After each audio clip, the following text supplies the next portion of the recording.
Oh, we have 4 chairs, and I'm on. Outstanding. We good? I guess we're good. We're good? All right. Hello. Oh, it's bright. I'm Greg. You might know me as Ghost Crawler.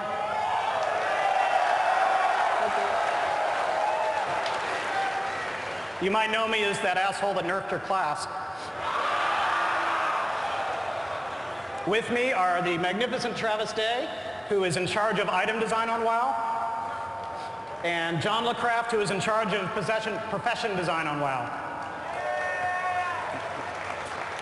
We got a lot to cover today, so I'm just going to go right into it.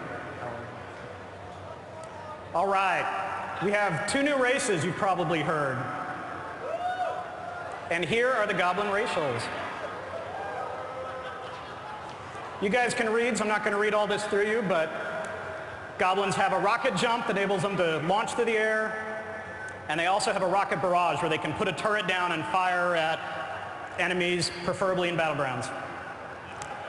These 2 are on a shared cooldown, so you get to pick the rocket or the damage.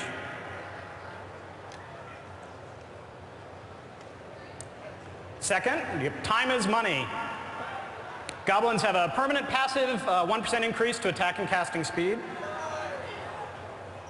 The best possible gold discount, regardless of reputation.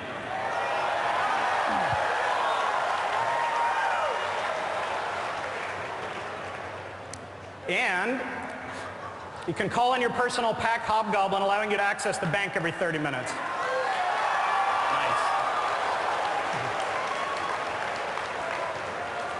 Now this is a lot of racials, so one of the things we might do is slowly unlock them over time. So maybe at low level you don't get every one of them, you'll get them pretty quickly. Finally, better living through chemistry. You get an alchemy bonus, and any of your potions that you make with your alchemy skill will give you more health or mana. Pretty sweet. All right, we have one more race. Worgen have no racials at all, but you get to be a Worgen, which is good enough. All right, seriously, Dark Flight is like a charge or a sprint. You activate your true form. I'll go into that a little more in a second. Increasing your movement speed. You're very vicious. You didn't tell them what viciousness does. What? You didn't explain vicious. It was up there. Oh, they're just reading it? Okay. I don't need to read it. Reduced duration of curses and diseases. There's a couple classes out there that can put diseases on you. And you get a skinning bonus. You can skin creatures fast, and you don't even need a knife.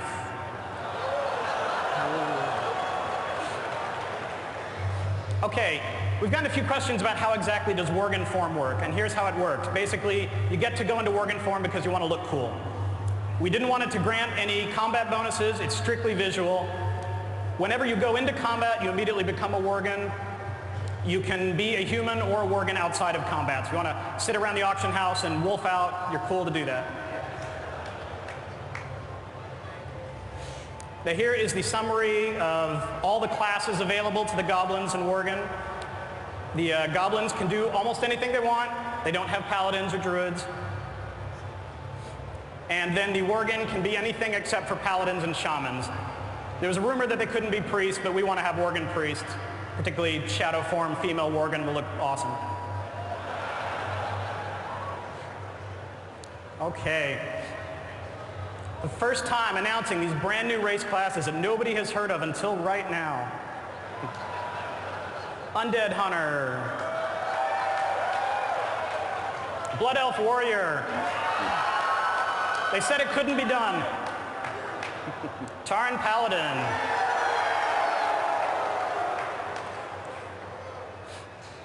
Oh, it got cut off just a little bit on my screen. This is the money shot here. These are all the new races and classes. If you want to post this on your fan site, this is the matrix you want to post. Got that? Okay. Alliance. Dwarf Shaman, it's true. They learn from their friends the Draenei. Needs no explanation. Benediction's a nice touch there. Human Hunters. The Night Elf Mage. The Return of the Highborn. And then here are all the new Alliance classes. Draenei didn't get anything. The only thing they were missing were like Druids, Rogues, and Warlocks, which none of those really made a lot of sense lore-wise, so there's plenty of Draenei already. Warlocks. What we did last year with the class panels, we tried to go through every class and say, here's some of your new abilities. It went pretty quick and we didn't have a lot of time to spend on each individual class, so sorry, but I'm not going to get to go through every single class in the game today. We're going to go into a little bit more detail into two of them. Here's one of them. This is what you've been waiting for, I promised. Soul shards. No longer in your bags. We want them to be fun and not a hassle. And there it is. So as you can see, our Fair Warlock here has 3 soul shards, a new user interface for Warlocks. They're only on your UI, they're never going to be in your inventory again. The whole design here is that you're blowing your cooldowns. When you want to do something cool, it's time to burn a shard. They're only used in combat. You're not going to be summoning, you're not going to be getting demons or anything using your shards. Now, this is important. This is supposed to be a core feature of the Warlock class. We don't want shards to be something that you kind of forget about and put on the back burner. If you're a Warlock, you need to think about shards. If you're casting spells and you're not thinking about shards, then you probably want to play a mage and not a Warlock. So 3 shards per fight. We're toying with the idea that maybe Demonology gets a 4th shard as kind of a kit thing, but assume about 3 per fight. They come back very quickly out of combat. It could be that they just come back on their own, or it could be that you have to do some kind of easy spell to get them back. We don't want you to say, like, stop an arena to drink and get your shards back then, but basically it's supposed to be that I'm in combat, I'm using my shards, now I have them back next time I go into combat. And it is possible to get more for long fights or mistakes. We don't want you to be like, oops, I blew them too soon and now I'm screwed. So, you know, maybe Drain Soul is the shard version of Evocation. You can get a shard back that way for a brief DPS penalty. So, the way the shards work is all around a single new spell. We are calling it Soul Burn. I have no idea if this will be what it finally ships with, but you get the idea. Costs 1 shard. No other spell costs shards. Has a short cooldown and is off the GCD because what happens is when you use Soul Burn, it amplifies your very next spell. Almost all spells, not every one of them, but a lot of your spells will behave differently when you use Soul Burn before you cast it. And I'll show you some examples. And again, no other spell costs shards. This is it.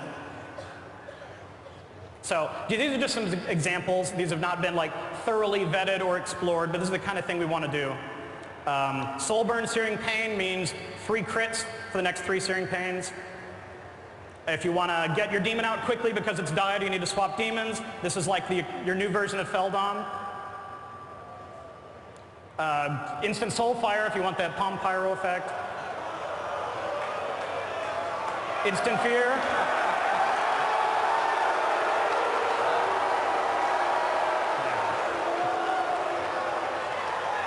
And you can see something like Death Coil would longer on the horror effect and more healing received. Basically, we don't want it just to be more for every one of your spells. We want some of them to be a little bit more interesting, but this is the basic idea. Okay. Hunters. I know there's a few of you left. Mana. Ready?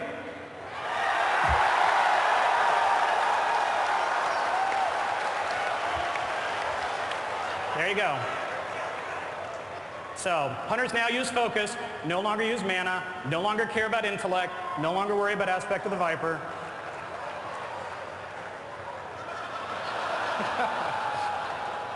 Focus regenerates continuously, a little like energy, and then Steady Shot improves the rate of getting focus back.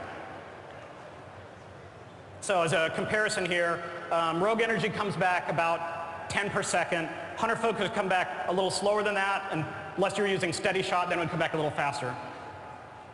You have 100 focus, and a shot might cost 30 or 60, something in that. It'll depend on the exact shot.